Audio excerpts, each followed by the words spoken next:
ሆነ ስደሆነ ኢየሱስ ክርስቶስ ዋለ በአደባባይ ሲሰደብ ሲከሰስ የሐሰት ዳኝነት አምላክን ወቀሰው።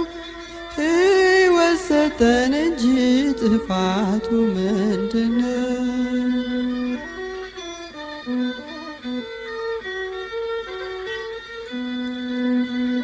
ከቃሉ እብለትን ባያገኙበትም ዝምታውን አይተው አላዘኑለትም።